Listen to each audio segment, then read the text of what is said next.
In September of 2007, I traveled to Mombasa, Kenya to meet some of the HIV-positive children who benefit from the cost-free medication provided to them by American Foundation for Children with AIDS.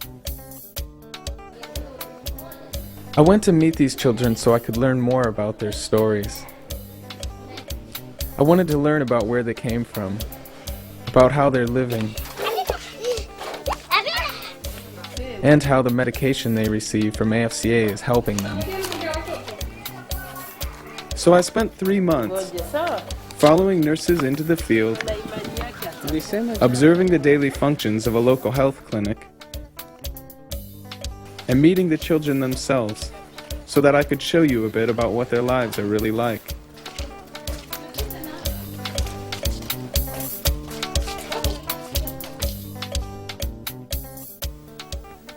The first thing I noticed in Mombasa is the utter poverty that most of these children live in.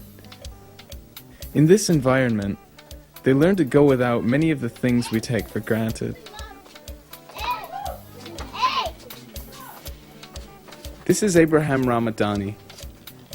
He's a 2-year-old boy who lives with his mother, Philomena, in the slums that line the outskirts of Mombasa. Philomena and Abraham are both HIV positive. But with little income and no savings, they live day to day just to get by. Because they have no money for medicine, Philomena worries about Abraham's future. Sasa nibazo inanishinda maana nikiangalia mimi sina lolote. Kinga la kesho kutwa ama ya kesho. Sina aina yoyote ya pesa nimeweka benki, sina chochote. Ndio nakwambia ndio nikula kichwa kwa watoto wangu.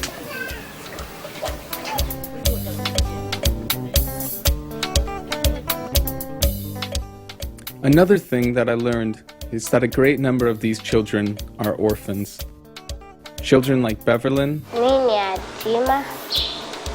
Babangu alikufa 2004 na mamangu akakufa 2005. Katana and Jane, Baba alikufa 2004 December. Mama 2005 December. Matano, Mary, Mofat. The list goes on and on. Just like millions of children across Africa, these kids lost one or both of their parents to AIDS, and they contracted the HIV virus from their mother at birth. Today they're left with relatives, guardians, or any other caretakers they're lucky enough to have. But it puts them at the disadvantage of not having parents to help guide them through the future difficulties they will face as a result of their disease.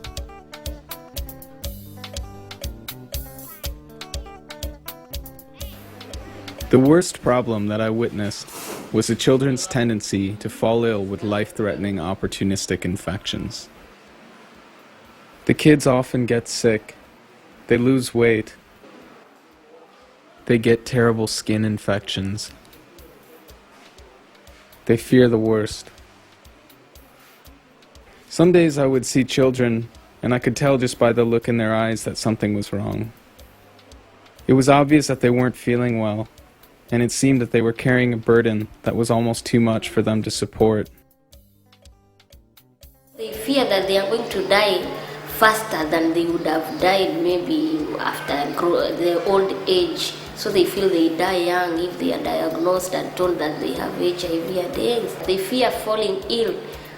They also hear from the media, from the other people that HIV has no cure, so they fear that when they are diagnosed to be HIV positive, they may not live and they will not achieve their objectives, lifelong objectives, because the disease may cut off their future plans. So they are always fearing about their health.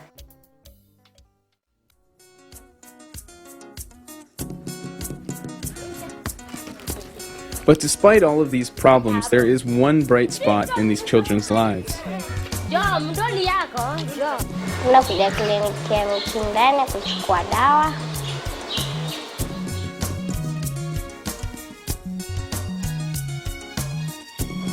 Sasa inaendelea vizuri. Wakanisotoka akanisaidia na madawa, ndio na mimi kwa vizuri. This bright spot is that the children receive life-saving, cost-free medication through American Foundation for Children with AIDS. Because of this, they're able to regain their health and stay healthy. They're able to play,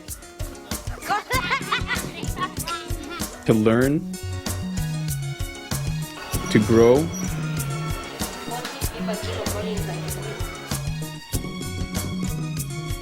and to live their lives, just like any children. When they were getting ill now and then, they could not even be able to talk about me becoming a teacher, me becoming a doctor. No, but now they have seen the hope, they have seen the way, that there is a way of living. Now they can be able even to talk their hearts out. They say, in future I'll be a pilot because I know I'm learning, I'm not getting ill as before, I'm getting supported well, I'm getting free medication, so it really boosts their morale. Most importantly, these HIV-positive children are able to do something that would have been impossible just several years ago. Kuwa nasi. Nikuwa mkubwa nitaendesha, nitakuwa driver wa gari. They're able to dream of a future.